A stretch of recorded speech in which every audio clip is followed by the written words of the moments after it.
Bonjour à tous et bienvenue pour ce nouveau podcast Made in Foot où on va débriefer cette 22e journée de Ligue 1. Alors aujourd'hui, nous sommes 4 pour parler de tous les événements qui ont entouré cette journée. On va commencer par Leandro. Salut Leandro, comment tu vas? Salut Julien, salut tout le monde, bah ça va, hein, comme d'habitude, hein. Comme un week-end où Nîmes a perdu, c'est beau. Comme un lendemain de défaite, c'est ça? Je veux dire. Exactement, quoi. Il y a une semaine, alors que l'Uni ne jouait pas, tu me disais que ça allait jouer l'Europe. Là, c'est reparti pour jouer le maintien parce que vous êtes dernier là. Ouais, bah surtout que je comptais manger du merlu et au final on s'est fait bouffer le cul, mais tout va bien. Écoute, tout va bien. Et puis t'as bouffé du scoïste aussi là. Du scoïste. Alors, on a entendu aussi Lucas derrière. Alors Lucas, lui, ils ont pas enfilé de tenue de footballeur, mais ils ont enfilé des gants de boxe. Salut Lucas. Ben ouais, ça y est, on a mis fin à notre série de défaites. On n'a pas perdu ce week-end, les gars, donc point positif. Ouais, mais je te rappelle que le match sera juste reporté, hein, ça peut continuer. Ouais, mais si chaque week-end on se bat, il y aura jamais de match. Sachant qu'en plus dimanche prochain il y a le classique. C'est vrai que ça peut être une solution. On a peut-être trouvé quelque chose pour Saint-Etienne qui avait des emmerdes avec le Covid. C'est peut-être de faire des descentes de supporters pour pouvoir repousser les matchs et retrouver du monde. Et enfin, on l'a entendu, il y a Doumam. Salut Doumam qui revient. La petite surprise, la petite pépite commence à prendre ses marques au sein du podcast MIF. Salut Doumam. Salut les gars, salut Leandro, salut Lucas, salut Julien. Super content encore. Deuxième match en tant que titulaire. Super content. Écoute, maintenant il faut confirmer les bonnes performances et effectivement on a plein de choses à se dire, plein de choses à se dire. Il s'est passé des trucs de fou quand même ce week-end. Donc super content d'être avec la Dream Team. Et on va dire plein de choses, effectivement. T'es un peu le Eli Wahi du Medine, là. Tu sors comme ça peu du banc, là, hop, et tu commences à faire ton trou comme Eli Wahi à Montpellier. En plus, je sais que tu l'aimes bien. Ah ouais, je l'aime bien. Franchement, là, c'est effectivement la seule éclaircie dans la grisaille montpelliéraine. Et nous, on n'aime pas la grisaille à Montpellier. Donc, bon. En ce moment, c'est vrai que on fait un peu la gueule par rapport à la paillade n'est pas contente.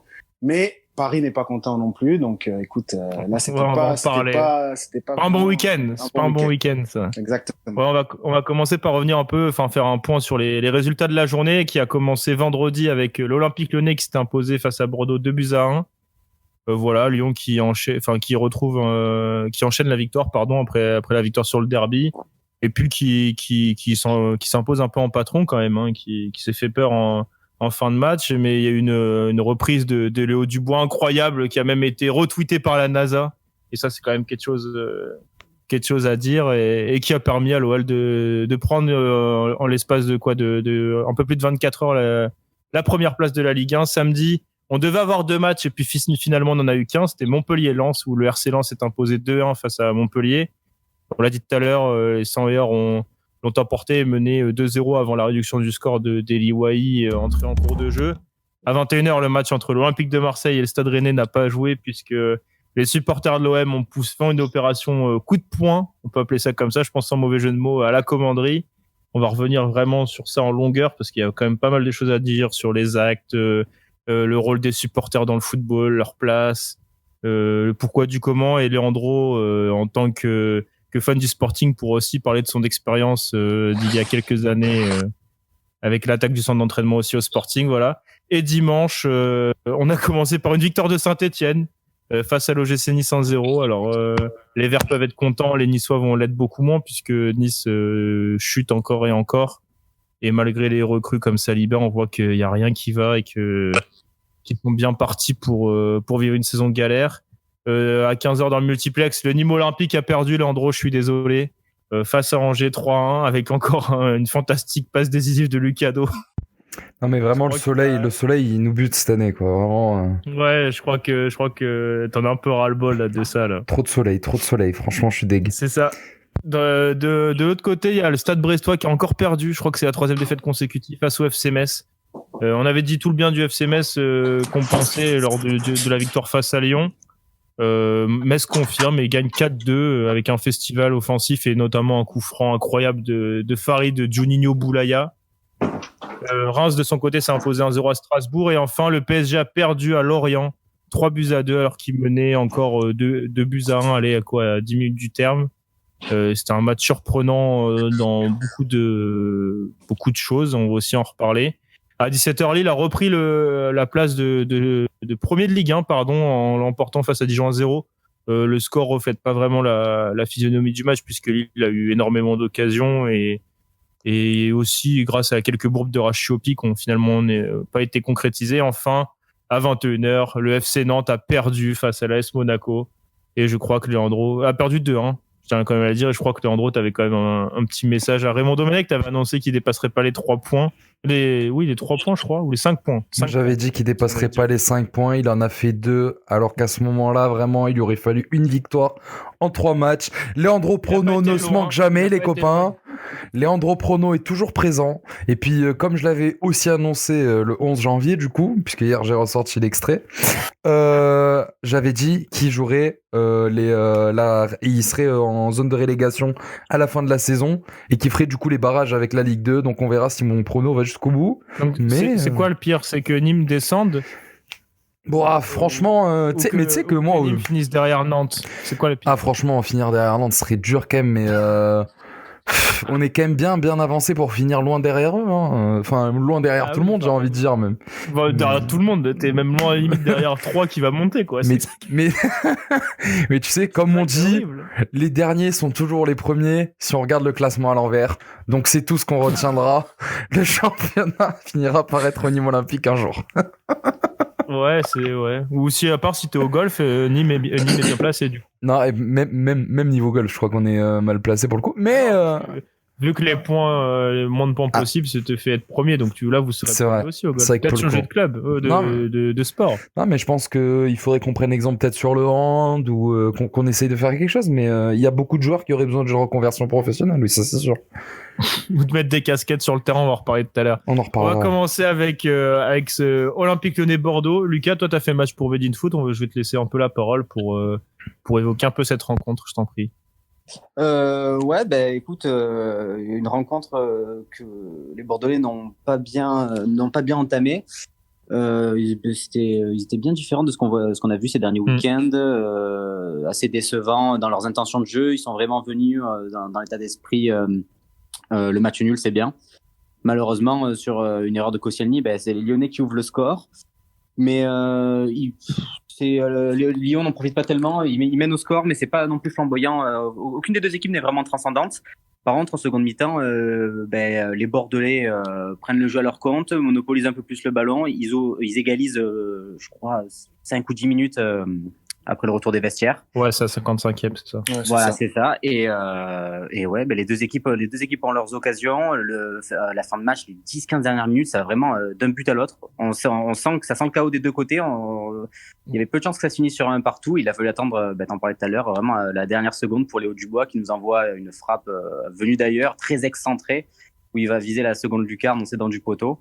C'est un peu cruel pour les Bordelais, mais il paie un peu le fait de n'avoir joué qu'une seule mi-temps. Mais on a vu quand même des choses encourageantes. J'écoutais ce que disait Jean-Louis Gasset et je suis assez d'accord avec lui. C'est un peu dans la lignée, en tout cas si on regarde que la seconde période, c'est dans la lignée de ce qu'on a vu ces derniers temps. Un Bordeaux qui a envie de jouer, un Yacine Adli qui monte en puissance, Ben Arfa qui est en train de retrouver un peu sa forme physique là après s'être arrêté. Donc il y a quand même des trucs encourageants et Lyon un petit peu, ça fait penser un peu à la chance du champion, ce qu'on a vu ce week-end. Ouais, après faut quand même en parler. La première mi-temps, il est dégueulasse, mais des deux côtés, enfin, il n'y a pas grand chose à se mettre sous la dent, hein. On se fait vite emmerder par le football produit. Après, au final, quand on regarde la deuxième mi-temps et surtout, comme tu as dit, les 20 dernières minutes, ça rattrape un peu tout le mal que tu peux penser du match. On aurait dit un match de coupe, ça allait droite à gauche, tu voyais tout le monde qui était carbo, mais en même temps, tout le monde allait dans les cages. Enfin, on voyait vraiment cette un peu impression de but du chaos. Et c'est au final, c'était ça qui était plaisant. Dans la deuxième mi-temps, tu vois, par exemple, Bordeaux tire 11 fois au but. Sachant qu'en première mi-temps, ils avaient tiré qu'une seule fois, ça veut un peu tout dire sur le changement d'ambiance et de mentalité des Bordelais. Il y a aussi un truc que je voulais voir avec vous tous, c'est, je sais pas si vous êtes passé à côté de la déclat de Ben Arfa un peu avant la mi-temps, là, où il parle agacé sur le banc de touche. Je sais pas si vous avez pu voir. Je suis passé à côté, mais vas-y. En gros, Téléfoot a capté les images et justement, on voit Ben Arfa qui se plaint de Jean-Louis Gasset en disant que la première place est toujours vers l'arrière. Et en gros, il se plaint de comment joue Bordeaux et de comme a dit Lucas, un peu ce côté on va jouer le nul où on est là pour souffrir en fait. C'était un peu ça, je trouve, la première mi-temps, c'était qu'on voyait pas Bordeaux jouer son jeu. Et au final, tu regardes la deuxième mi-temps, c'était totalement l'inverse. Les passes vers l'avant que Bordeaux a fait, tu vois, ça allait un peu de droite et gauche. Et justement, je trouve que ça ouf. Enfin, un très intéressant, c'est que Ben Arfa se rende compte de ça, alors que c'est le maître à jouer de l'équipe. Et on imagine du coup qu'à la mi-temps, il a dû en parler, ou que Jean-Louis Gasset s'en est rendu compte aussi. Du coup, il y a eu un changement de mentalité énorme de la part de Bordeaux en deuxième mi-temps. Moi, je trouve que c'était vraiment une rencontre typique de Ligue 1, puisque c'est pas la première fois dans la saison où on se retrouve avec une équipe en première mi-temps qui vraiment propose rien et qui finit par subir, et qui en deuxième mi-temps se réveille, et au final, l'équipe qui en première mi-temps menait bien le bateau, finit par tout concéder, quoi. Et moi, je trouve que vraiment le parallèle entre les deux mi-temps, il est incroyable, puisque bon, certes, la première mi-temps n'était pas incroyable, mais Lyon menait le match. Et ils avaient, que ce soit en possession, que ce soit en frappe, etc., ils étaient vraiment au-dessus. Et on voyait pas Bordeaux sortir du trou. Et puis, deuxième mi-temps, j'ai l'impression que Bordeaux, ils reviennent avec une espèce de dopamine en eux, mec. C'était n'importe quoi. Vraiment, enfin, franchement, c'était vraiment trop plaisant à voir. Et je trouve ça dommage. La finalité, puisque Bordeaux méritait plus que... Enfin, il méritait clairement au minimum le nul ou si ce n'est la victoire même, tu vois. Puis, vu ce qu'ils ont proposé en deuxième mi-temps. Et puis au final, ils se font punir sur un Cafou Dubois là, qui te sort une frappe monumentale. Et je pense que même lui, aujourd'hui, il sait pas comment il a fait. Mais voilà, c'est dommage pour Bordeaux. Je trouve que Lyon, comme a dit Lucas, c'est peut-être la chance du champion, tu vois. C'est sur des matchs comme ça où tu gagnes des points qui peuvent te permettre de viser la première place. Et puis écoute, c'est dommage pour Bordeaux. On verra ce que ça donne par la suite, mais en tout cas c'était quand même encourageant cette deuxième mi-temps. Et s'ils gardent cette mentalité dans les prochains matchs, je pense que vraiment ça pourrait jouer quelque chose, tu vois, plutôt que d'aller essayer de chercher un nul ou quoi. Si se donner à fond à chaque fois, ça pourrait être beau à voir, quoi. Après, c'est une question de confiance, tu vois, en ce moment. Enfin, tu m'aurais dit ça il y a encore 4-5 matchs, Bordeaux joue le nul à Lyon, trouvais pas ça déconnant. Là, tu voyais plus leur série du mois, je crois qu'ils étaient sur 3 victoires de mémoire, et au final, tu te dis, merde, ils auraient pu encore faire mieux. Surtout quand tu vois les grandes formes la grande forme de Yacine Adli, par exemple, ou de Wang qui enchaîne les buts, et Ben Arfa qui revient petit à petit à son meilleur niveau après sa blessure musculaire. Toi, Doumam, t'en as pensé quoi aussi de ce match? Je vous rejoins un peu dans ce que vous dites. Après, je vous trouve peut-être un peu sévère avec Bordeaux. Franchement, moi j'étais assez surpris en fait par Bordeaux parce que je trouve qu'ils les embêtaient bien en première mi-temps, les Lyonnais. Je les ai pas trouvés vraiment un ton au-dessus. Au contraire, ça m'a un peu surpris. Après, je trouve que voilà, Lyon pendant tout le match a montré une certaine expérience, une certaine maturité et une qualité technique peut-être un peu supérieure. On le voit avec le but de Dubois et cette confiance, quoi. C'est vrai que ça ressemble vachement à une vraie victoire de champion, effectivement. La victoire dans les derniers instants, là, dans les dernières minutes, avec un but qui sort de nulle part. Après, voilà, ils ont bien muselé Ben Arfa. Première mi-temps, si vous regardez bien, il y a plusieurs actions. Il est là, il récupère le ballon, il fait 2, 3, 4, 5 fautes sur lui pour justement annihiler son influence dans le jeu, et ça l'a un peu calmé forcément. Après, c'est reparti, c'est plus intéressant. Après, voilà, bizarre, Julien, je t'ai pas entendu parler de Cacré, quoi. Parce que là, effectivement, sur ce match, les regarder et re-regarder, c'est... Ouais, mais je pense que les auditeurs du podcast ont compris l'amour que je lui portais. Ouais, non, mais après, je te rejoins sur ce que tu dis de Bordeaux, qui a quand même bien contenu l'OL, mais c'est plus, tu vois, quand tant qu'observateur extérieur, tu peux trouver cette première mi-temps un peu chiante au premier abord. Oui. Tu vois, il y avait des choses intéressantes tactiquement. Voilà, mais au final, t'as 2 tirs cadrés dans la mi-temps, après c'est clair que Lyon Lyon à ce côté, à part contre Metz où ils se prennent le but à la dernière minute, mais ils ont un côté où t'as l'impression que n'importe quel événement ça les déstabilisera pas. Tu vois, il y a le 1-1, il y a le but de Kalou, t'as aucune panique, t'as aucun visage fermé, de tête baissée. Les mecs ils sont là pour jouer leur foot, parce qu'au final on a tapé sur Garcia, mais Lyon change pas non plus d'attitude après le but, tu vois, et ils sont là et comme s'ils savaient qu'à un moment ou un autre ils allaient marquer. C'est ça qui est ouf, je trouve, dernièrement sur l'OL, et c'est une force, je trouve, qu'ils ont ces derniers temps face à l'adversaire, c'est qu'ils stressent pas et ils se disent que dans tous les cas ils vont réussir à trouver la faille, quoi, que ce soit avec un pressing haut et une perte de balle, ou avec un avec comme souvent un exploit individuel de Memphis ou tu vois ou une récupération haute. Enfin voilà, Lyon a ce côté dominant en ce moment qui fait peur, je pense, à pas mal d'équipes. Ah, mais c'est clair. Non, mais c'est clair, je suis tout à fait d'accord avec toi. Ils ont cette espèce de confiance qu'ils ont en eux, ils arrivent à enchaîner les matchs, enchaîner les buts, enchaîner les victoires. Et voilà, même si Memphis, je l'ai pas trouvé exceptionnel dans le match. Je sais pas votre avis, mais en tout cas, je l'ai pas trouvé comme d'habitude aussi rayonnant, aussi influent dans le jeu.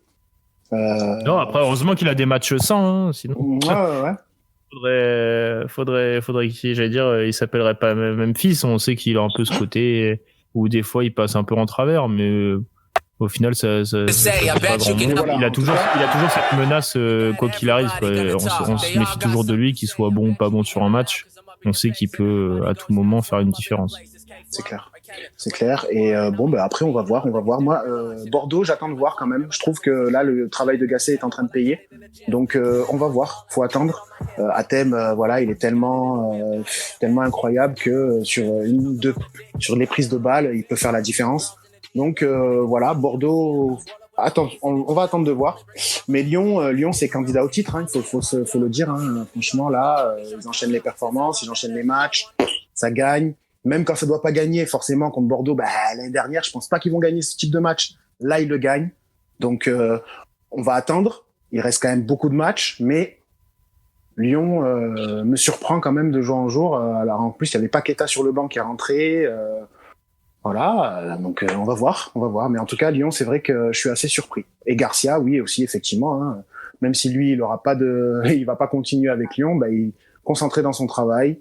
Et pour l'instant, ça paye. À part, le petit bémol toujours, les jeunes. Hein, pour moi, voilà, Cherki doit rentrer, doit avoir plus de temps de jeu. Voilà. Moi, je continuerai à gueuler tant que ce mec, pour moi, c'est le futur 10 de l'équipe de France. Il joue pas, je comprends pas. Voilà. Je pense de toute façon, même chaque semaine, on aura beau le dire. Là, il reste 4-5 mois. On sait que c'est débrouillé avec Juninho, il va pas changer. Il faut espérer pour Lyon que Cherki ou Cacré, ça devrait aller, mais Cherki ou Barre ne veuillent pas quitter le navire en attendant nouveau coach. Je pense que c'est tout ce qu'on peut dire. Je pense qu'on a fait le tour de ce Lyon-Bordeaux. On va passer vite fait, mais vraiment rapidement sur ce Montpellier-Lens. Une rencontre qui a démarré, je veux dire que c'était assez rapide avec un but de Doucouré dès la 7e minute. Mais après, au final, je trouve qu'il y a eu une première mi-temps un peu molle. D'où on a parlé un peu en avant-match, c'était pas une première mi-temps incroyable en termes d'intensité, j'ai trouvé, et même en termes d'action franche. Puis ça s'accélère en deuxième mi-temps. Je vais dire après le but de Gaël Kakuta, vraiment qui met un sacré but encore. C'est à partir de là que ça s'est un peu accéléré. Il y a aussi ce passage à une défense à 4, l'entrée d'Eli Wahi qui fait beaucoup de bien et qui l'a montré déjà la semaine dernière. Enfin voilà, c'est peut-être la seule bonne chose, comme tu l'as dit en introduction, qui fait du bien souvent à Montpellier. Et au final, il est parti chercher son deuxième but, un très beau deuxième but, faut quand même le dire. Et puis voilà, Montpellier a cru revenir dans les 10 dernières minutes, mais au final, Montpellier s'incline encore et reste à cette 11e place. J'allais dire, c'est pas inquiétant. Enfin, si, c'est inquiétant concernant les ambitions, mais c'est pas encore dangereux parce qu'ils sont encore au contact du top 10, mais on se rapproche petit à petit des places. Enfin, de l'écart entre Saint-Etienne et l'écart avec Bordeaux commence à être le même, quoi. C'est là que ça va devenir inquiétant si Montpellier continue de laisser passer des matchs ou d'enchaîner les défaites. Je tiens à dire quand même que Montpellier a autant de défaites que Nantes ou que Saint-Etienne, donc c'est. Non, mais Montpellier prend trop de buts. La vérité là, c'est que Montpellier prend beaucoup trop de buts. Moi, je t'avoue que moi, je suis un peu, pas inquiet, mais quand même, va falloir. Enfin, moi, je pensais vraiment que ça allait être le match du rebond. Je pensais qu'ils allaient pouvoir enchaîner une victoire, enfin, gagner ce match, sortir de la spirale ou au moins un match nul. Mais là, on perd le match. Je trouve que la première mi-temps, ils rentrent pas dedans. Ils prennent un but. Effectivement, ils ont pas de réussite. C'est vrai. Le ballon ressort. Doucouré, il vient, il met une frappe vraiment très belle. Et voilà, ça rentre. Ils ont de la réussite. Lens, voilà, c'est typiquement Lens joue son football, joue moins bien que d'habitude, mais fait très mal en transition, fait trop mal. Les équipes font trop mal en transition. à Montpellier. Et ça, c'est un vrai problème. Je tiens à te dire, je te coupe, mais Montpellier est la 18e défense de Ligue 1, égalité avec Brest, quand même. Voilà. Je pense que il y a quand même un problème. Et alors qu'il y a encore 1 ou 2 ans, tu te battais pour être la meilleure défense de Ligue 1. C'est ça. Moi, je pense avoir compris, moi. C'est quasiment les mêmes joueurs, mais on a encore ces problèmes-là. J'arrive pas à comprendre. Avant, c'était justement limite caricatural. On était trop solide, trop dans le. Trop de matchs fermés. Avant, c'était du 0-0, du 1-0. Ça se terminait souvent comme ça. Là, au final, tu sais que tu vas avoir un match de Montpellier, tu vas avoir des buts, mais c'est pas forcément côté Montpellier, quoi. Alors qu'au début de saison, tu avais ce côté où tu disais, je vais regarder Montpellier, je vais voir Savanier, Delors un peu briller, avoir des buts, Mollet aussi. Là, au final, Montpellier marque beaucoup moins. De toute façon, on sait que la blessure de Delors est catastrophique et cauchemardesque pour Montpellier, on va pas se mentir. C'était celui un peu qui tenait le navire à lui tout seul ou presque à bout de bras. Il a raté Paris, il rate Lens là. Va falloir juste qu'il revienne très vite pour Montpellier pour essayer de stopper l'hémorragie, mais tout seul, malgré toutes ses qualités, c'est pas sûr qu'il y arrive, quoi. Et puis défensivement, il aura aucun impact défensif, sachant en plus qu'il y a encore, à l'heure où on enregistre ce podcast, les rumeurs concernant Nicolas Cozza vers Valladolid. Et puis je pense que sa fin de saison va être compliquée parce que vu ce que lui a mis Laurent Nicolin dans la gueule, je sais pas si vous avez vu ça, je sais pas si toi Leandro t'as vu un peu ce passage de Laurent Nicolin qui a déglingué Nicolas Cozza dans la presse. Si j'ai vu, mais moi justement, enfin tu vois ce que je voulais dire tout à l'heure, moi je pense avoir une théorie. Je pense que Montpellier veut continuer les derbies contre Nîmes et du coup vu qu'on n'est pas bon ils essayent de descendre en Ligue 2 avec nous histoire qu'on continue de jouer ensemble, mais ça vraiment moi je trouve que la rivalité tu vois des fois il faut le mettre de côté et puis voilà c'est beau ça se voit que Nicolas ça le tient à cœur là, lui vraiment son but c'est de détruire jusqu'au bout là histoire que allez on aille en Ligue 2 jouer contre Nîmes. Moi vraiment c'est continue. Après c'est vrai que cette année ils ont perdu contre Nîmes mais d'habitude c'était quelques victoires faciles qu'ils avaient face à et ouais mais mec je pense qu'ils veulent se dire on va gagner le derby tu vois, et là en plus ils savent que l'an prochain si c'est Ligue 2 il y en aura 2 de plus donc 2 chances de plus de gagner, donc bon non sincèrement c'est catastrophique ce qui se passe à Montpellier et puis on en parle chaque semaine tu vois, mais ouais d'ailleurs ce qu'il a dit sur Cozza moi enfin comme vous vous doutez je ne m'informe pas trop sur Montpellier mais je pouvais pas trop passer à côté de sa déclaration sur Cozza et je trouve ça dingue, ça moi je trouve ça tellement triste parce que c'est un enfant du club tu vois. C'est peut-être l'un des seuls mecs en défense cette saison à qui t'as pas grand chose à reprocher, si ce n'est le manque de maturité et de jeu, tu vois. Quand tu regardes qu'à côté, Pedro Mendes, qui est là depuis je ne sais combien de temps, est catastrophique, et que tu vois un Daniel Congré qui a pas le niveau d'un CFA2, enfin National 2 plutôt. Je t'ai déjà dit que t'étais dur avec Daniel Congré, on sera jamais d'accord sur ça. On sera jamais d'accord sur ça, mais tu vois, moi je trouve ça vraiment abusé. Il faut surtout rappeler que alors c'est pas de sa faute s'il a pas joué l'année dernière, mais il sortait d'une rupture des ligaments croisés, donc qu'est-ce qu'il peut reprocher à son club formateur de pas assez jouer là justement. C'était en ce moment qu'il doit prendre sa place où Montpellier tente des trucs où tu vois que Michel Darzacarian il tente des défenses à 2, des défenses à 4, des défenses à 5. C'est là qu'il a sa carte à jouer et quand il est sur le terrain il a fait 7 titularisations et c'est pas pour autant que il a pas été non plus il a pas été excellent, on va pas se mentir, il a pas été excellent. Là depuis début 2021 il a fait 3 titularisations aussi, donc enfin en soi le temps de jeu il l'a. Et il est souvent sur les buts aussi, il faut dire la vérité. Oui, moi je me souviens encore du but. Il est trop tendre encore de toute façon. Exactement. À Marseille, je suis désolé, le but là la dernière fois, Germain qui passe devant lui, voilà. Germain, l'expérience un peu, le vice un peu de l'attaquant, lui il a pas encore ça. Il est passé devant lui, hop, il a mis le 3e but, c'était fini, le match était terminé. Donc il est souvent sur les buts, il est souvent au contact des buts, ou alors c'est lui qui aussi cause les buts. Donc non mais de toute façon, je pense que c'est pas un problème personnel, c'est un problème d'équipe. Après, pour en revenir quand même au jeu de Lens, faut respecter Lens. Lens, c'est quand même il est 6e de Ligue 1, meilleur promu d'Europe. Donc voilà, je tiens quand même à saluer Lens. Ce que fait Lens pour l'instant, c'est quand même assez impressionnant. Voilà, il faut que maintenant les clubs de Ligue 1 commencent à se rendre compte qu'il faut jouer vers l'avant, il faut proposer du jeu.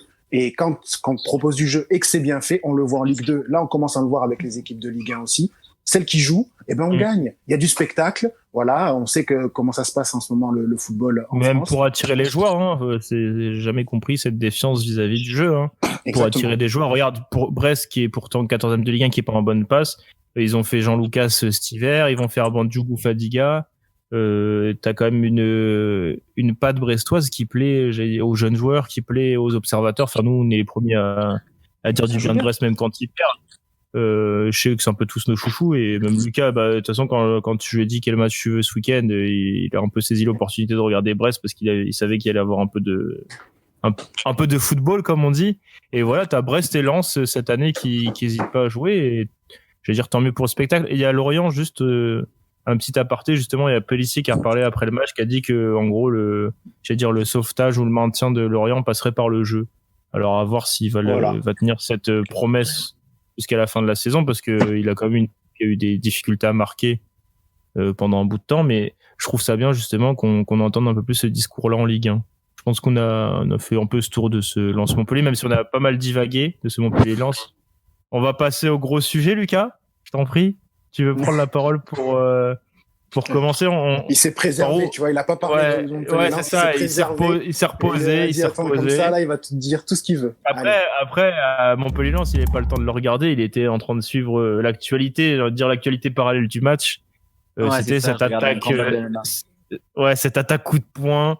Des supporters marseillais. On va commencer un peu par rappeler un peu les faits. C'est une réunion toute la semaine, ça a un peu chauffé.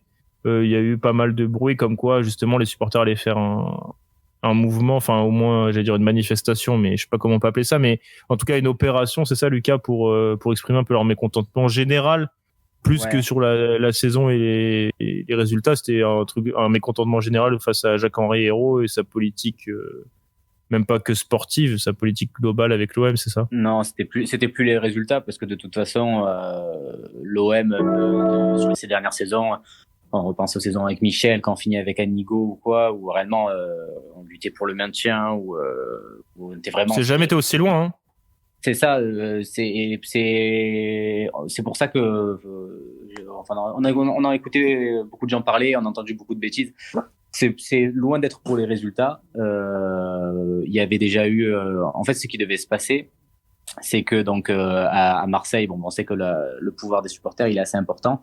Et les groupes de supporters voient régulièrement au moins le président, que ce soit lors de réunions ou se voit dans un cadre plus privé, des fois au restaurant ou à l'hôtel, pour évoquer des fois les prochains gros matchs et certaines opérations pour des déplacements ou quoi. Bon, là c'est pour d'autres motifs.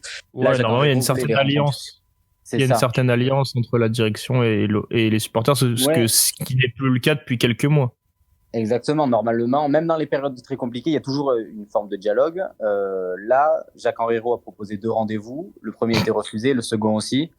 Les supporters ont expliqué, je crois qu'ils lui avaient dit en plus que donc ils allaient se voir entre eux. Ils se sont vus en début de semaine et ont décidé donc d'aller à la commanderie samedi.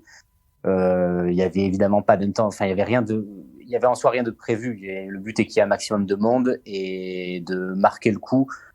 C'était pas prévu qu'il y ait de la violence, c'était pas prévu de rentrer dans la commanderie. Le but était de voir Jacques-Henri Hérault, de voir des joueurs, en tout cas des cadres du vestiaire et des surtout cadres du club. Un joueur apparemment.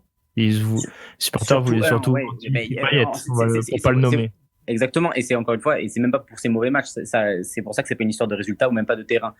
Il y a eu les histoires avec Payet qui font que sortir depuis plusieurs semaines par rapport à son poids, par rapport à son embrouille avec Thauvin. Il y a quelque chose que les Marseillais savent depuis l'arrivée de Jacques-Henri Hérault, c'est qu'il ne veut pas de Marseillais dans le club. Ça se savait depuis très longtemps, mais il a dit dans une vidéo qui a fuité. Il a avoué qu'il y avait trop de Marseillais à l'OM et que du coup, en gros, les lendemains de défaite, par exemple, l'entreprise tournait moins bien parce que la défaite impactait les salariés. C'est ça, en gros, le message que Jacques-Henri a. C'est en tout cas, oui, le raisonnement qu'il avait, et ça a été peut-être l'élément déclencheur. Parce que tu devrais plus bosser à Made in Foot parce qu'en ce moment, dis donc, sinon tu. Et Alejandro et toi, vous devriez partir parce qu'en ce moment, sinon, ce serait très dur pour nous. Putain, gros, mon année, elle aurait été catastrophique. Hein. Bah oui, sans suivre le raisonnement de Jacques-Henri, ça serait dur là. Bref, je t'ai coupé pour cette petite blague, je t'en prie. Non, mais donc du coup, c'était ça, c'était l'élément déclencheur. Ils sont allés à la commanderie. La commanderie, pour ceux qui ne savent pas, c'est très loin de Marseille. C'est dans Marseille, mais c'est dans les hauteurs. C'est vraiment perdu. Donc il y avait uniquement les personnes qui étaient présentes pour le rassemblement. Des policiers étaient là au cas où, parce que la direction olympienne savait qu'il allait se passer quelque chose. Ils sont venus, ils ont jeté des fumigènes. C'est là que ça a commencé un peu à se tendre, parce que du coup ils ont balancé des fumigènes au-dessus des murs et au-dessus du portail en direction des locaux. Parce que les locaux sont très très loin. Un grand portail, mais je sais pas comment expliquer, mais c'est facile de passer à travers, quoi. Surtout avec des fumigènes, des trucs comme ça. C'est il est très un haut, grand portail. Enfin voilà. Et donc du coup après comme lors de chaque manifestation, que ce soit pour le foot ou autre, il y avait évidemment donc des policiers, il y a eu quelques légers affrontements. Ils ont fait le tour en passant par un champ qui appartient à un monastère. Et ont cassé un grillage. L'histoire est quand même incroyable. Ouais, c'est pas juste par un monastère. C'est un champ qui appartient légalement au monastère. D'ailleurs, le centre appartenait encore il y a très peu de temps. Ils le louaient au monastère. Tout cet espace-là leur appartenait plutôt. Et il passe par ce champ, casse un grillage, et donc là atterrissent nez à nez, parce que réellement là par contre devant le bâtiment qui a été construit il y a quelques années. C'est 50 personnes à peu près, hein, selon les témoignages, c'est une cinquantaine de supporters qui arrivent à passer. A priori même un petit peu moins, qui rentrent dedans. Et donc là il y a des joueurs qui sortent sur une espèce de passerelle qui fait le lien entre les deux pour parler, mais bon, c'est pas possible de parler. C'est ça, entre les gaz lacrymogènes qui ont été envoyés, les fumigènes, il y a des pétards qui pètent, les gens qui chantent, qui gueulent, et la colère de certains, et en plus qui pètent des voitures, tout ça, il y a une espèce d'immense brouhaha. Faut signifier ceux qui sont sortis, c'est Villas-Boas, Longoria. Le pauvre, il est en train d'essayer de faire des transferts et de se débarrasser un peu de tout le monde, et il doit sortir voir une vendique populaire arriver de nulle part, le pauvre, entre deux coups de fil avec des agents. Il y a Mandanda aussi, je crois, Rongier et Alvaro, c'est ça, je crois. Je crois que j'ai fait le tour. Ouais, non, c'est ça, c'est exactement ça. Et après, donc pas de Payet et pas de Jacques-Henri. Non, Jacques-Henri, lui, il savait ce qui allait se passer. Il était pas. Oui, non, mais donc, faut quand même rappeler ce contexte-là aussi, c'est qu'il y a ni Payet qui sort, ni Jacques-Henri, alors qu'ils étaient quand même appelés à sortir. Hérault n'était pas du tout là. Hein. Il n'était pas présent sur les lieux. Payet, oui, il était là, il n'est pas sorti. Hérault, lui, par contre, était certainement chez lui. Je sais pas où il était, mais en tout cas, il n'était pas là. Et donc, du coup, après les images, tout le monde les a vues. Je n'ai pas besoin de les détailler. Et depuis, il y a eu aussi Alvaro touché par un projectile.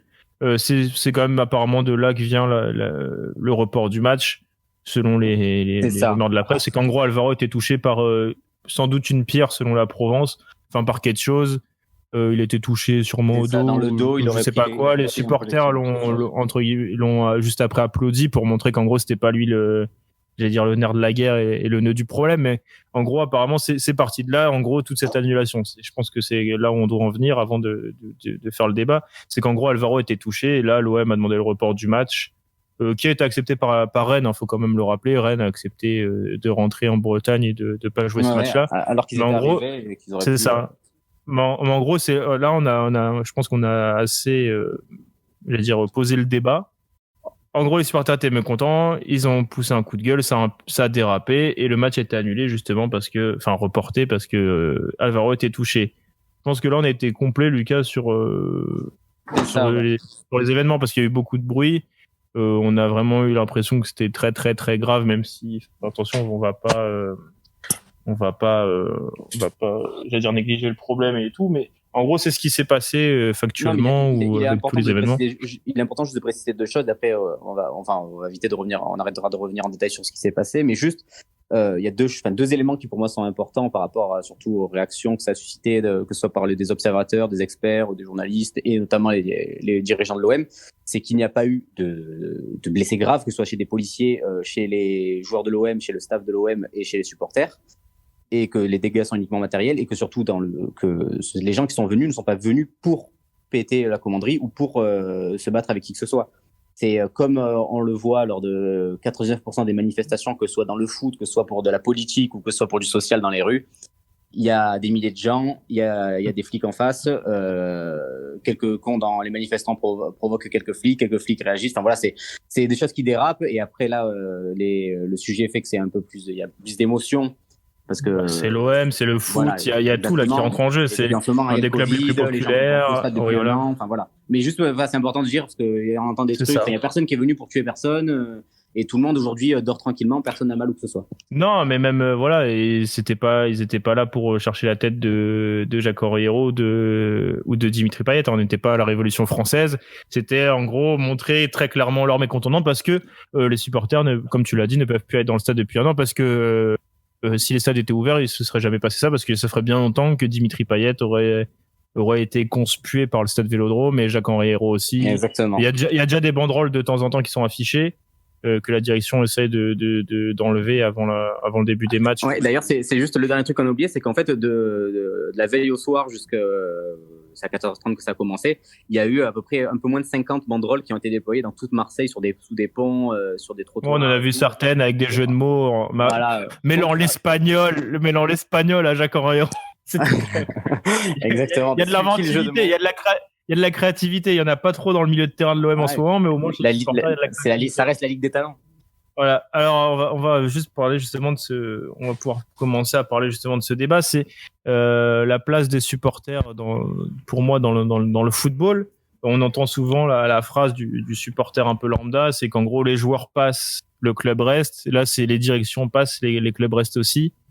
Comme tu l'as dit, Marseille, il y a quand même une forte présence des supporters dans la direction du club, les choix, un peu la vie du club en général.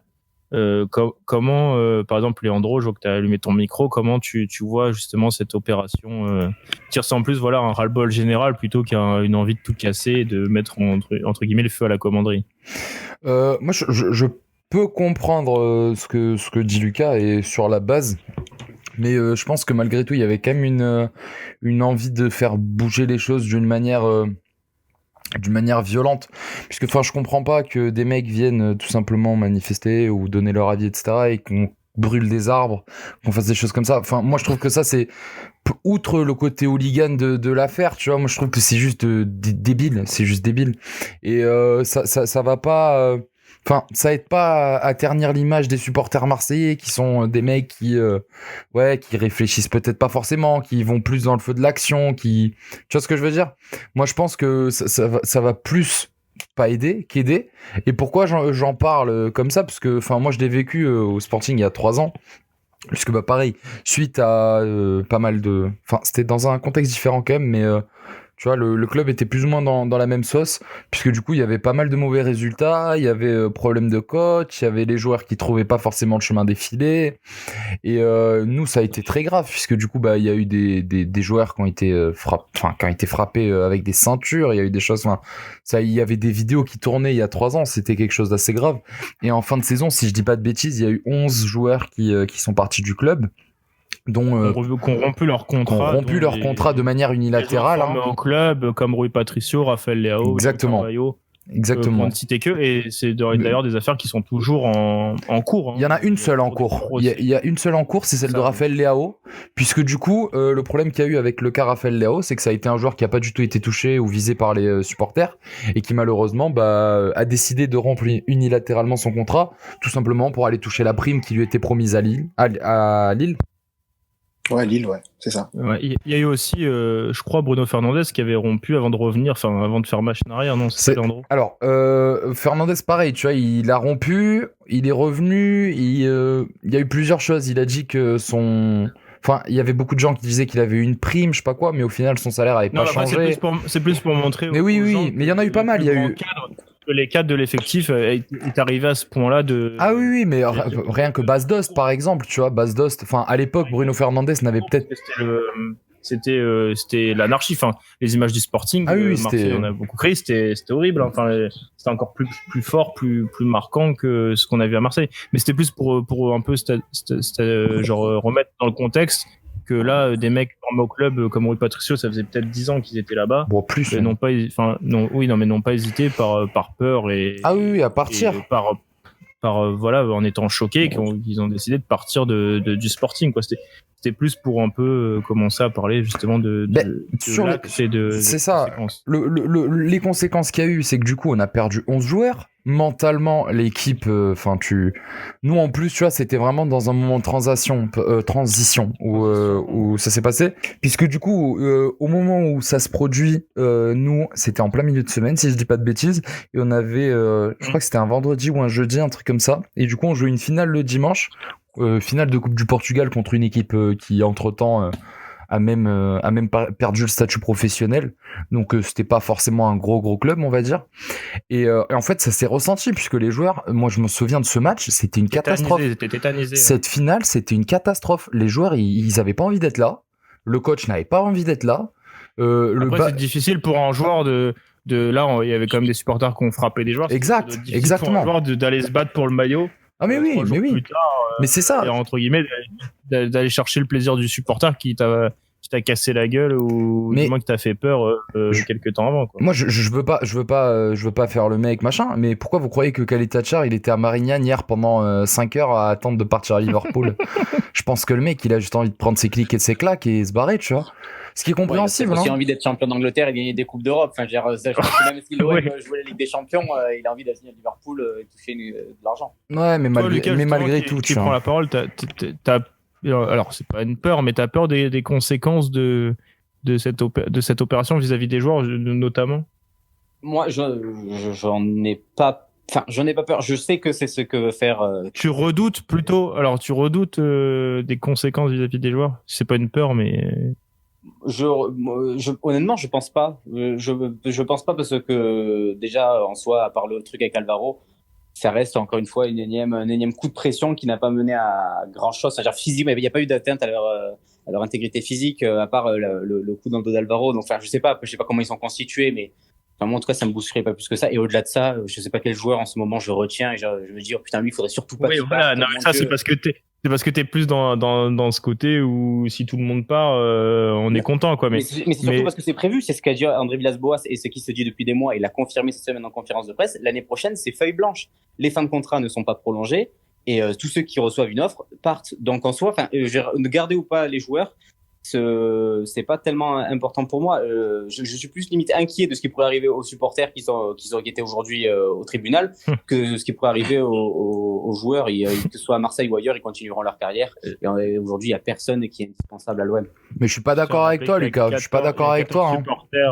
14 supporters qui ont été invités à comparaître immédiatement aujourd'hui. D'ailleurs, le dossier a été renvoyé fin février. Mais attends, juste pour venir sur ce que disait Lucas, ne serait-ce que s'il y en a 5 ou 6 qui se barrent, avec l'état de vos finances actuelles et ce que vous faites actuellement en Ligue 1, mais l'année prochaine, c'est la banqueroute, hein, c'est foutu, vous vous en rendez pas compte de ce qui se passe. Hein.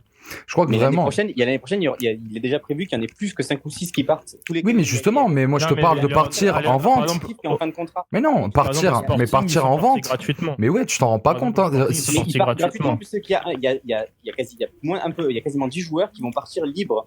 Enfin, je veux dire, et en plus, et dedans, il y a Thauvin, il y a Amavi, il y a Germain. Enfin, je veux dire, c'est pas des joueurs du centre de formation. Ce sont des mecs qui en plus ont du temps de jeu et certains même sont titulaires. Je dis juste que c'est prévu et que même si c'est pas le cas, que même si c'était des gros joueurs ou que même si à la base ils devaient prolonger ou quoi, ça ne change, à mes yeux en tout cas, ça ne change rien parce que, enfin, je dirais, il s'est passé la même chose il y a 20 ans et l'OM, même si l'année prochaine l'OM est champion, dans 5 ans il y aura encore une crise. Enfin, genre c'est l'histoire de ce club, il n'y aura jamais aucune stabilité ou quoi. Enfin, donc moi c'est pour ça que je ne m'inquiète pas.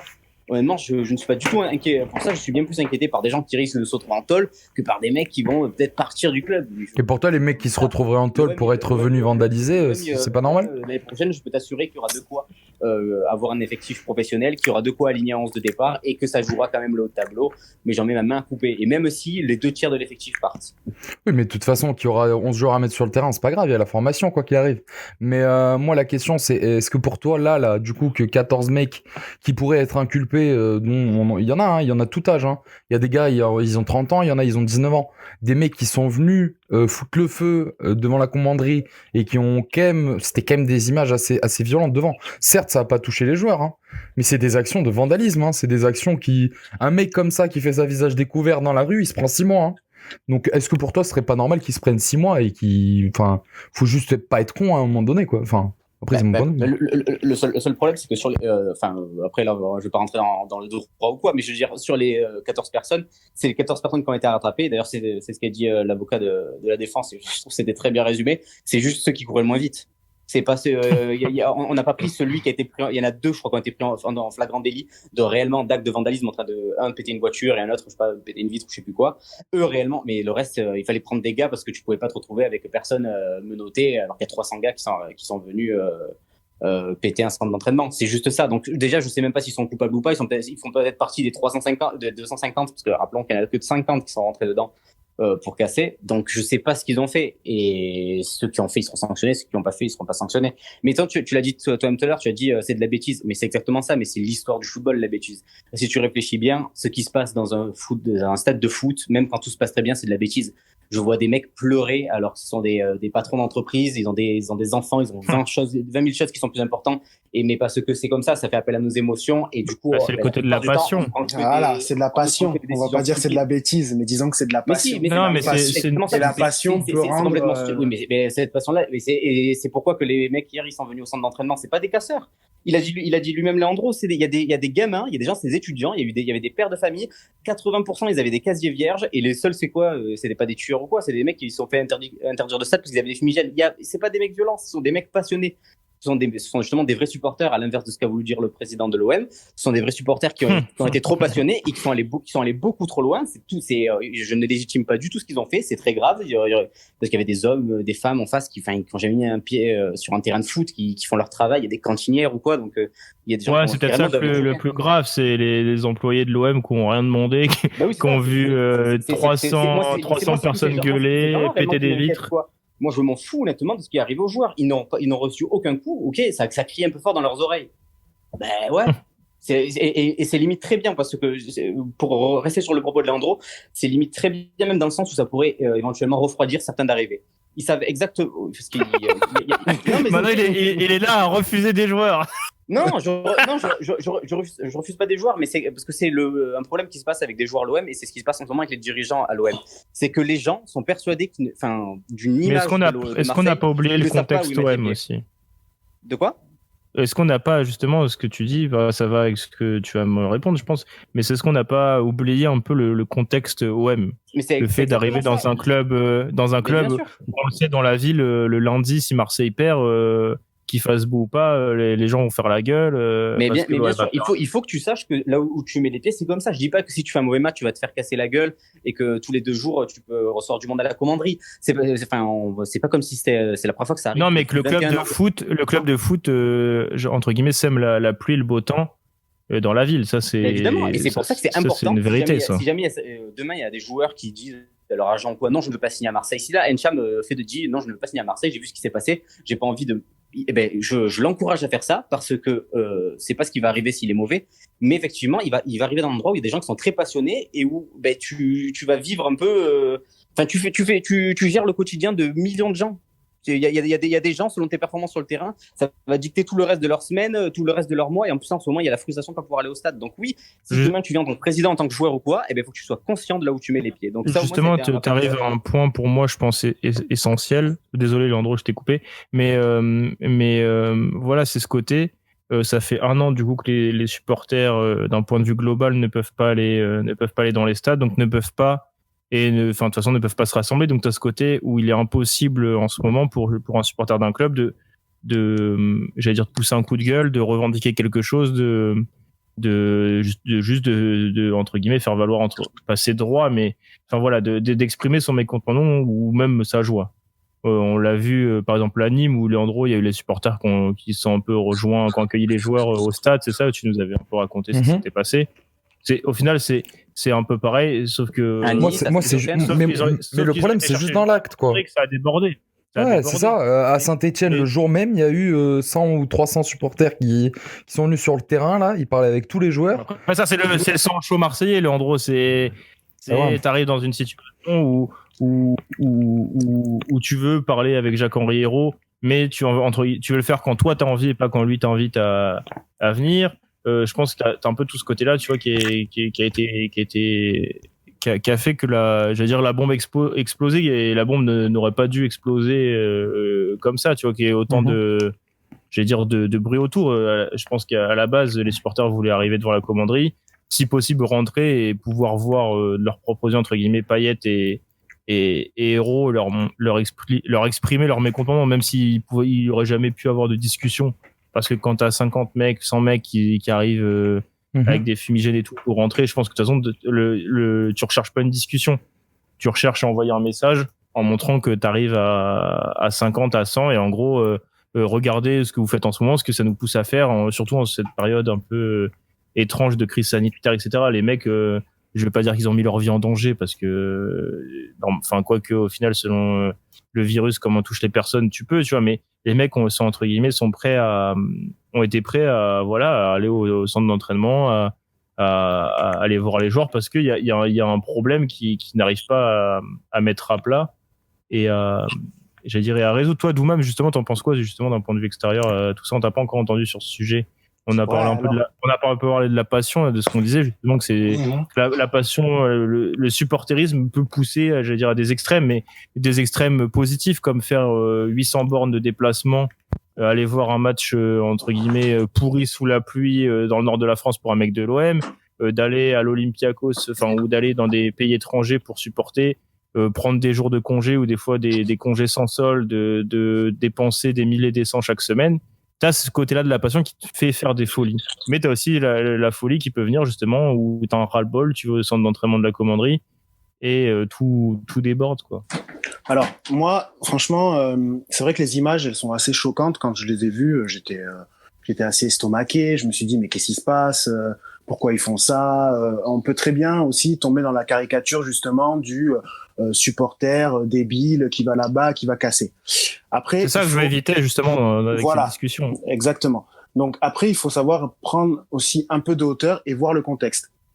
Je ne pense pas, sachant que les Marseillais sont quand même effectivement un peuple très passionné, je pense pas que si Pape Diouf, paix à son âme, était encore là et qu'il était à Marseille, je ne pense pas que malgré des mauvais résultats, même s'ils étaient proche de la relégation, les supporters marseillais seraient partis là-bas enflammer la commanderie.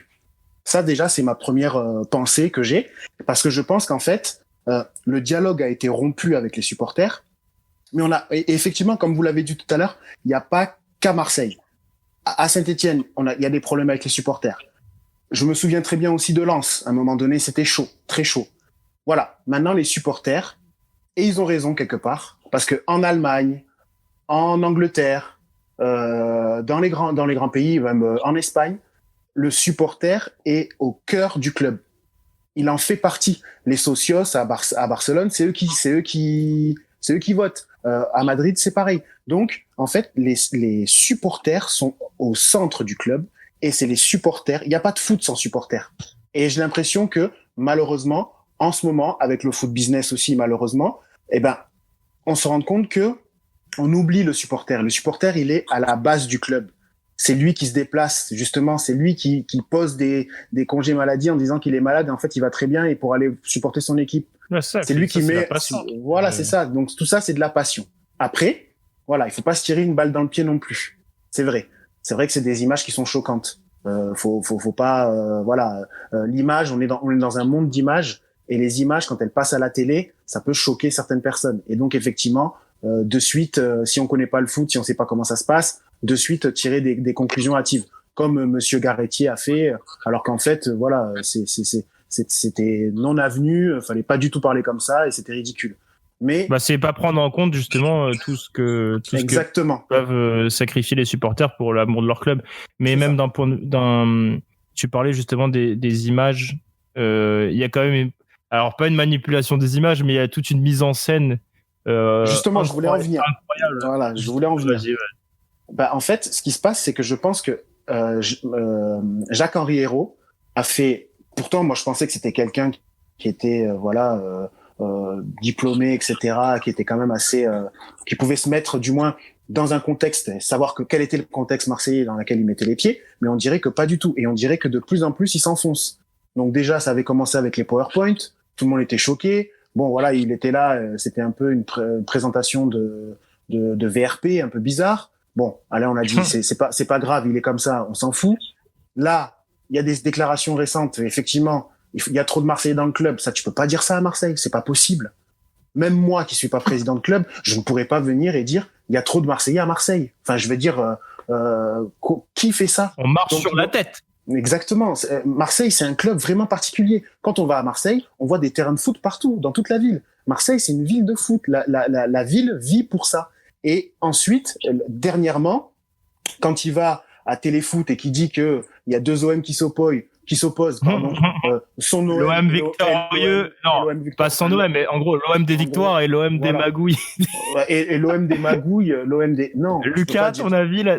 Tu peux pas dire ça aussi, quoi. Donc je pense qu'en fait, pour finir, tout à l'heure, en ce moment il se balade avec son petit jerrycan d'essence et il attend qu'une chose. Et il allume le feu partout là. Mais évidemment, et c'est comme le fait que je veux pas rentrer dans des tests complotistes ou quoi, mais c'est quand même bizarre alors qu'il savait très bien ce qui allait se passer, qu'il y ait 3 flics qui soient devant, alors que juste quand il y a un joueur qui signe, il y a 4 camions, enfin je sais pas, mais il y a des trucs qui sont bizarres. Et là il est pas comme ça la commanderie là. Il est dans la provocation bêtement. Je sais pas pourquoi. Peut-être qu'il cherche un moyen de pouvoir. Moi, ce qui m'a le plus choqué, et j'en ai parlé à Doumam avant le podcast, c'était cette interview à Téléfoot le matin où il se pose devant la vitre cassée. Ouais. Et ça, c'est tellement la mise en scène. Une mise en scène des incidents. Et puis après, il y a surtout ces déclats. J'ai le soutien de milliers de Marseillais. Je sais pas où il les a vus, ces soutiens des milliers de Marseillais, mais parce que moi, de ce que je vois de partout sur les réseaux sociaux, ou même quand on entend des supporters, que ce soit à la radio, à la télé, etc., je pense que c'est le dernier c'est une des dernières personnes de la direction que les Marseillais soutiennent. Ils soutiennent Pablo Longoria, ça, on peut pas dire le contraire, parce qu'ils le mettent en lumière à chaque fois et que c'est un peu le sauveur, tu vois. Il est limite soutenu par les supporters parce que on pourra dire ce qu'il veut, il a mis l'oseille.